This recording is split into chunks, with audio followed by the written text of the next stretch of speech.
Dear friends, Namaskar. Welcome to my class once again. Today we shall discuss what is communication. Let us find out some of the definitions of communication. The term communication has been variously defined. It refers to the act or process of communicating. In other words, it means the imparting or interchange of thoughts, opinions, or information by speech, writing, or signs. G. G. Brown defines it as the transfer of information from one person to another. And the information transferred must be understandable to the receiver. Now there is another definition. The definition says it is a two-way process of conveying information, ideas, feelings, and opinions between two or more persons, either verbally or non-verbally. Now, if we go through all these above definitions carefully, we come to the conclusion that communication is the act of transferring information from one person, place, or group to another. Every communication involves at least one sender, a message, and a recipient or receiver. What am I trying to do here? I am trying to convey some message. And who am I trying to convey the message? I am trying to convey the message to you. So I am the sender, you are the receiver, and what I am trying to convey is the message. And what is the medium? YouTube is the medium. So the communication process is complete when the receiver has understood the message of the sender. I think you have now understood what exactly we mean by communication. There are two basic types of communication. One is verbal communication and the second one is non-verbal communication. Let us find out what verbal communication is. Verbal communications happen verbally. What do you mean by verbally? Verbally means through the use of words. What am I trying to do? I am trying to talk to you, convey you some information, and I am doing that through the medium of words. Words can be spoken or written. You write a letter to convey whatever message you want to convey. Hence, verbal communication can be further subdivided into two types. One is oral communication and the other one is written communication. Oral communication happens through the use of mouth. We use words of the mouth to teach, just as I am doing now, to ask questions. I do that in the class. To respond to questions, you people do that in the class. To make a suggestion, to give an advice, to convey your feelings. Some examples of oral communication are public speech, classroom teaching, news reading on the television, radio, telephone, and mobile conversations. Written communication happens when we write something to convey a message. For example, we write letters, memos, emails. The principal of our college writes notices, letters to the staff, memos, proposals. So all these are said to be written communication. Verbal communication is synchronous as they take place in real time. So when communication happens in real time, if I want to talk to you, I have to find you in front of me. on the other side of the telephone. So both the sender and the receiver must be present for communication to be possible. On the other hand, written communications are often asynchronous. They occur at different times. You write a message, the receiver receives it, and he can read it at any other time. Non-verbal communication is the transmission of messages or signals through non-verbal platforms. Verbal means through the use of words. So non-verbal means not through the use of words.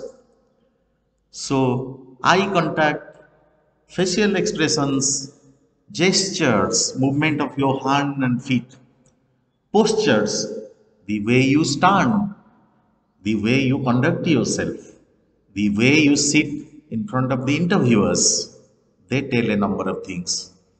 Distance between two individuals, touch, your voice can tell a number of things. It can tell somebody when you are very angry and when you are feeling nice. Intonation. So it also includes the message that is conveyed through charts, maps, diagrams, sign language, etc. Non-verbal messages include images, actions, and behaviors used to communicate. Images include photographs, films, charts, there can be tables, there can be graphs, there can be videos. Non-verbal behaviors include actions, body language, and active listening. Actions and body language include eye contact, gestures, facial expressions, posture, and appearance. So when you talk to somebody, when somebody asks you a question and you answer him, you are asked to look into his face, look into his eyes. That is eye contact. Some people you must have seen, when they talk to somebody, they are so shy that they cannot look into the face of the other person. That is not said to be a good sign. Sometimes gestures can tell you many things. For example, I ask one of you, I simply show it by doing, and you understand. Sir has asked me to stand up. So gestures are very important. Similarly, facial expressions, the expressions that you carry on your face, they are also equally important. Posture, the way you stand, what is the distance between two speakers. These things also help to convey the message, and these are called different non-verbal ways of conveying the message. So, dear friends, I have already told you, for the communication to happen, there must be minimum three things. One, a sender. Two, a receiver. Three, a message to be conveyed. In addition to these three, there must be a medium to send the information. So let us find out. So my dear friends, communication seems very simple. I talk to you every day, you talk to me every day, you express your opinions, I ask you a question, you answer in the class. So all these things happen so naturally that we think it's a very simple process. But my dear friends, it's a very complicated process.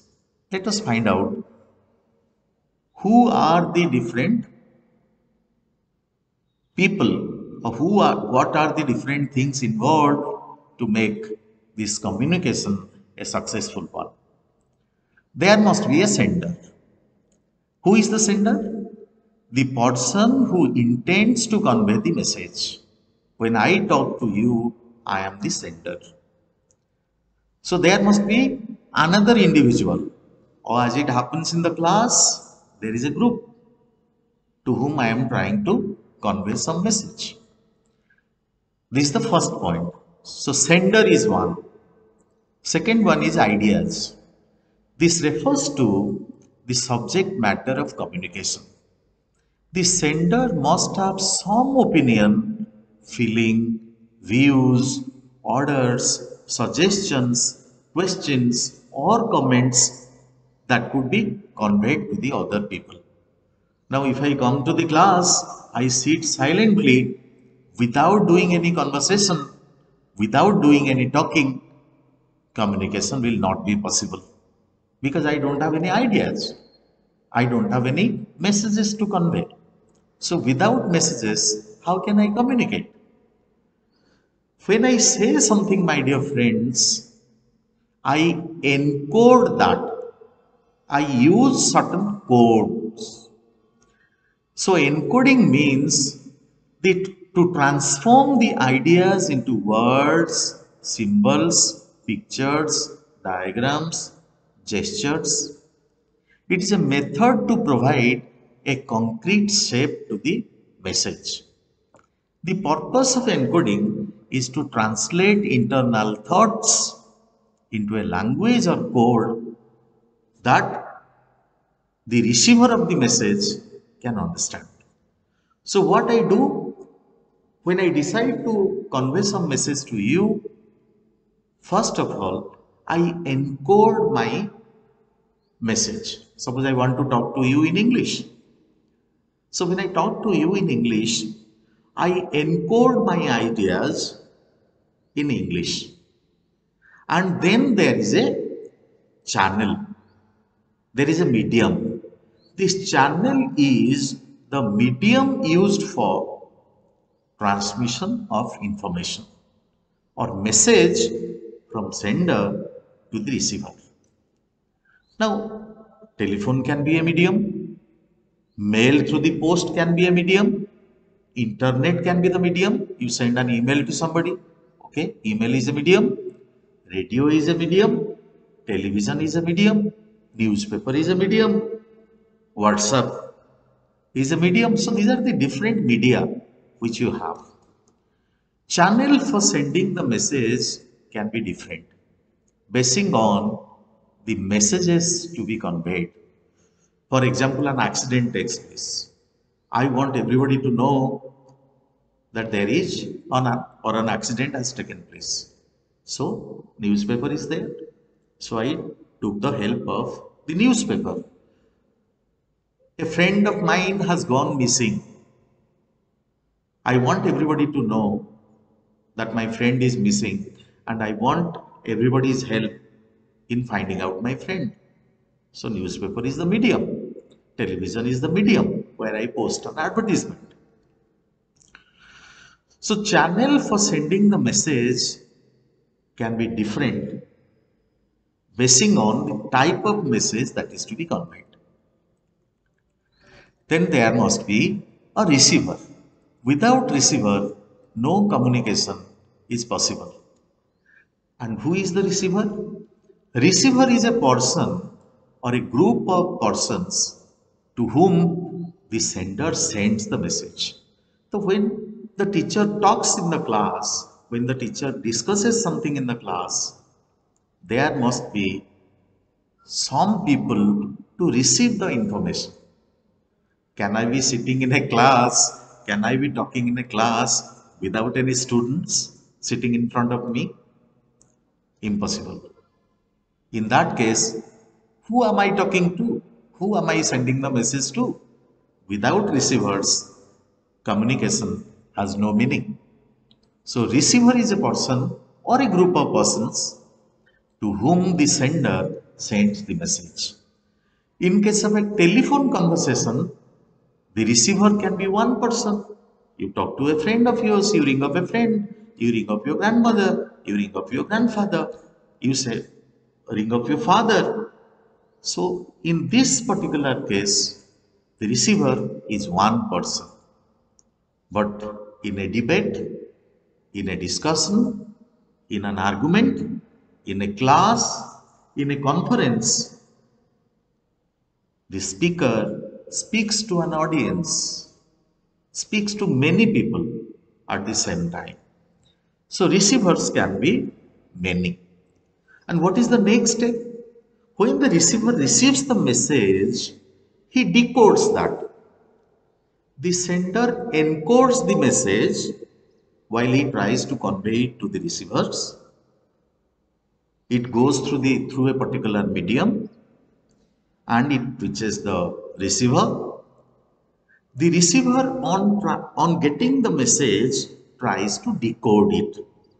So the receiver translates the symbols, pictures or diagrams or words which have been spoken through electronic modes or any other mode into meaningful information.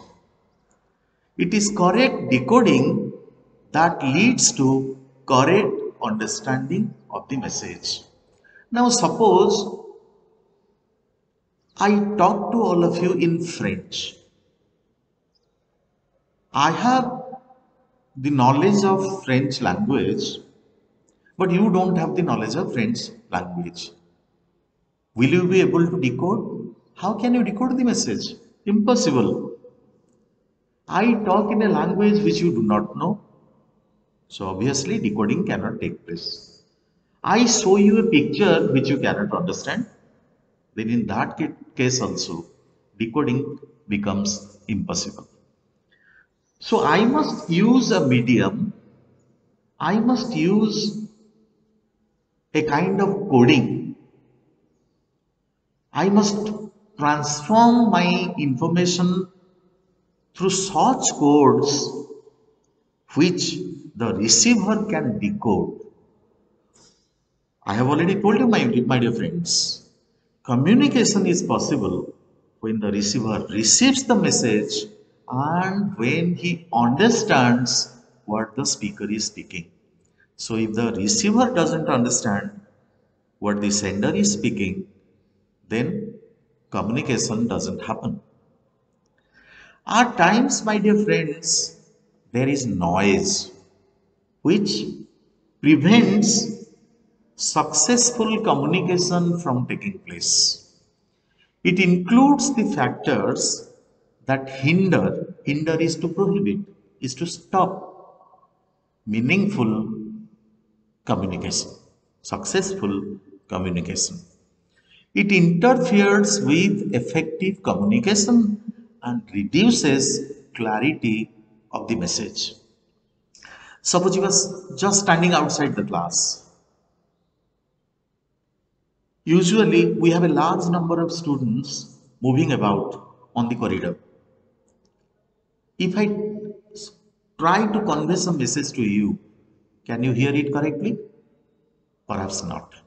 Most often than not, you cannot hear what I say. So how can you respond to what I say?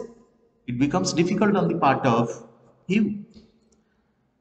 So noise is something that interferes with, that prevents communication from happening nicely, correctly. And then there is feedback. Feedback refers to the receiver's response to the sender's message. When the sender sends a message, he expects that the receiver will respond in a particular way. It is the reversal of the communication process where the sender becomes the receiver and the receiver becomes the sender. I mean, when I convey a message to you, I am the sender. You are the receiver. But when the message reaches you, you are supposed to act in a particular way. And when you act in response to my message, you become the sender, I become the receiver. Do you understand that? Communication is said to have been incomplete if the receiver fails to respond to the message. If there is no response from the side of the receiver, then communication is not successful.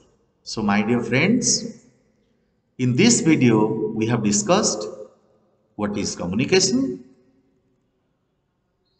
Communication can be oral communication. It can be, words can be used to express those words spoken through the mouth. You can write something on a piece of paper, that is called written communication. So these two come under verbal communication.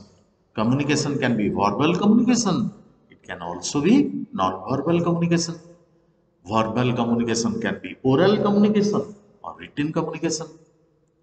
Non-verbal communication are those where the message is transferred from the sender to the receiver by using charts, by using diagrams, by using posters, through gestures, through facial expressions, right? And then we have discussed how communication is a complex process. So there is a sender, there are ideas to be conveyed, then the sender encodes the idea, then there is a medium through which this message reaches the receiver. There must be a receiver, of course. Receiver, on getting the information, decodes the message. There might be noise, interference in the middle. And receiver, on getting the message, is supposed to provide some feedback, his response to the message. So you see how difficult it is, how complex a process it is. I hope you have understood what I have discussed in this video. Thank you very much.